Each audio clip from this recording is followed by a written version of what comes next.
Mettre le point de vue de l'ancien ministre de la Défense, Jean-Yves Le Drian, ce matin dans Libération.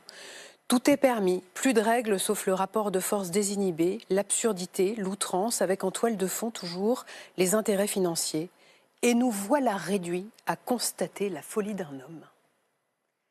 Voilà ce que dit l'ancien ministre des Armées, ancien ministre de la Défense, des Affaires étrangères, Jean-Yves Le Drian.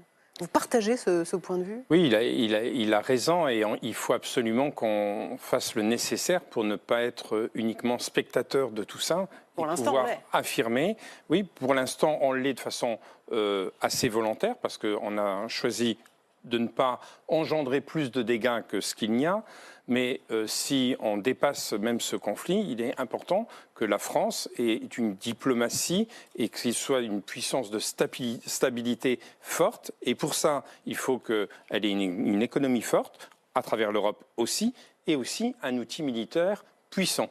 Ce qui explique que nous devons investir massivement dans notre défense afin de pouvoir aussi établir les règles et remettre le droit international à sa juste place. Là, on parle de l'Iran qui veut imposer ses règles sur le détroit d'Ormuz. Je suis désolé, mais il y a le droit international qui fait qu'il y a un droit de navigation. Ce qu'il en reste aujourd'hui. Oui, quoi qu'il en reste, mais il faut retrouver tout de même ce chemin, parce que c'est le seul chemin qui permettra la paix. Sinon, c'est les plus puissants qui vont mener leur jeu et imposer leurs règles. Il ne faut pas ça. Et c'est pour ça que les démocraties telles que la France ou l'Europe, qui est quand même un continent qui porte un certain nombre de valeurs, doit s'armer et être discipliné pour pouvoir faire levier et être une force de stabilité sur tout ça et remettre le droit international un petit peu au milieu des discussions. Alors,